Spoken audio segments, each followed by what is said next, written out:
Assalamualaikum warahmatullahi wabarakatuh. Pada kesempatan ini kita akan membahas mengenai konstruksi select case ya. Jadi select case ini adalah salah satu konstruksi program ya alternatif daripada if ya. Jadi ini adalah salah satu konstruksi bercabang ya. Ya silakan menyimak. Ya, jadi select case itu adalah salah satu ya bentuk lain dari mm, branching construct ya. Jadi konstruksi yang bercabang ya. Selain if, jadi select case ini salah satu perintah di Fortran yang meminta user untuk memilih blok mana yang dieksekusi ya. Blok satu, blok 2 atau blok 3. Nah, di sini ada case expressions ya. Jadi eh, ada suatu nilai di sini ya. Nilai ini, nah di sini select case ini nilainya itu harus integer. Kalau tidak karakter gitu ya. Ya, integer itu ya satu 2. Jadi tidak ada koma ya. 1,5 itu tidak dapat diterima. Atau karakter ya. Jadi meminta karakter alfabet A B C begitu ya, kira-kira begitu. Nah, kemudian ekspresinya dalam flowchart ya bisa digambarkan seperti ini ya. Jadi kalau di sini ada select case gitu ya. Kemudian dia meminta apa namanya user untuk eh, memasukkan nilai. Jadi tadi nilainya bisa angka yang integer atau karakter ya. Nah ini kedua nilai tersebut ya itu masuk ke case 1 maka dia akan mengerjakan blok 1. Tapi kalau dia tidak ada dalam range ini ya, range case 1 dia masuk ke berikutnya ya. Bila tidak masuk range ini dia masuk ke berikutnya dan bila tidak masuk ke tiga-tiganya ya, dia akan masuk ke default block ya. Jadi default block itu bisa kita definisikan ya. Jadi case-nya itu tidak apa namanya? Tidak ada di semua blok ya. Dia masuk ke default block. Jadi kalau misalkan Anda memintanya oh itu angka yang invalid gitu ya. Itu bisa dibuat statement default block itu ya invalid ya, seperti itu. Ini ya default block itu bisa didefinisikan atau tidak ya. bisa bisa diikut sertakan dalam program atau tidak ya. Seperti itu. Ya, agar mempermudah memberikan gambaran bagaimana menggunakan select case. Jadi saya akan memberikan contoh dengan kasus seperti ini ya. Jadi eh, ini misalkan adalah apa namanya kategori tingkatan curah hujan gitu ya dari intensitasnya.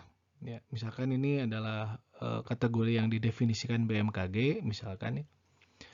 Di sini ada empat kategori ringan, sedang, lebat dan sangat lebat ya. Nah, kalau kita misalkan mendapatkan curah hujan sebesar 3 mm per jam, maka dia akan masuk ke dalam kategori ringan gitu. Nah, tugas kita adalah untuk memberitahukan user bahwa kalau kita mendapatkan 3 mm, kalau kita menuliskan 3 mm, itu maka user akan mengetahui eh, intensitas tersebut adalah masuk ke dalam kategori ringan.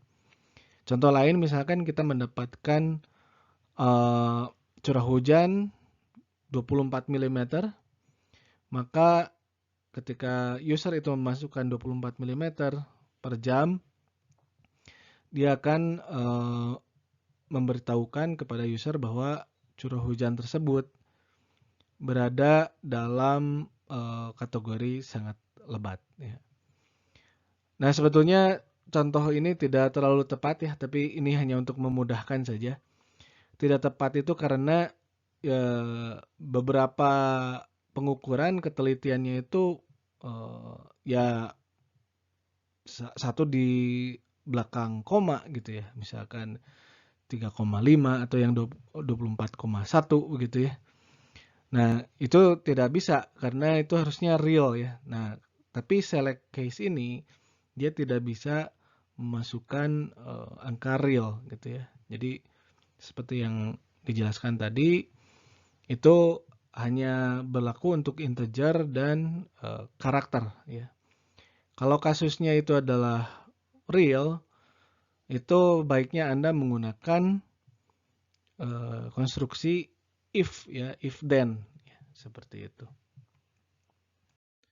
Baik, algoritmanya bisa diekspresikan seperti ini. Jadi seperti biasa ada mulai, ada selesai gitu ya. Kemudian ya harusnya di sini ada deklarasi dulu ya. Jadi CH itu bentuknya apa? Ya di sini integer ya. Kemudian di sini ada perintah ya, memasukkan CH-nya, kemudian ada read CH. Di sana kita diminta user untuk memasukkan angka gitu ya. Kemudian ini masuk ke dalam konstruksi select case ya. Jadi kita misalkan memasukkan angka 12 gitu ya, 12 mm per jam.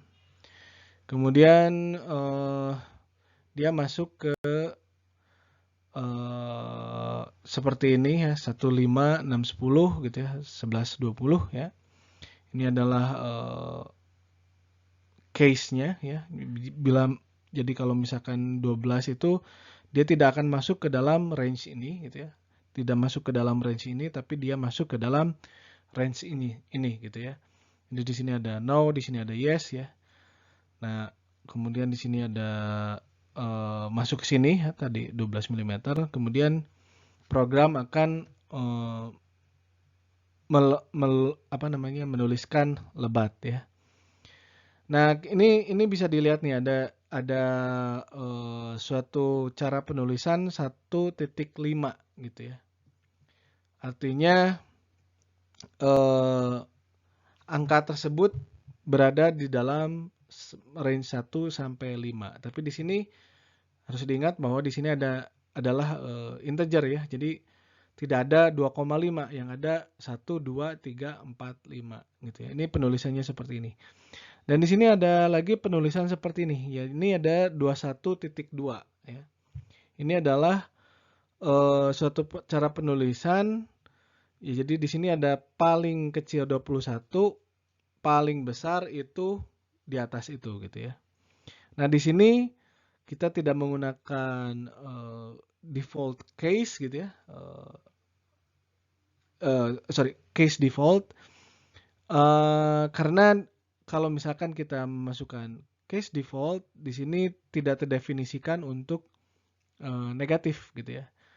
Jadi di sini untuk di atas 21 itu adalah kasusnya adalah sangat lebat gitu ya. Tapi kalau misalkan kita menggunakan case default gitu ya, ya angka 22 dia akan masuk ke sangat lebat. Tapi begitu juga kalau misalkan negatif ya, minus 2 misalkan. Minus 2 juga integer, dia akan masuk ke case default juga dan hasilnya akan sangat lebat juga begitu ya kira-kira. Jadi itu salah satu yang kita harus hati-hati menggunakan case default gitu ya.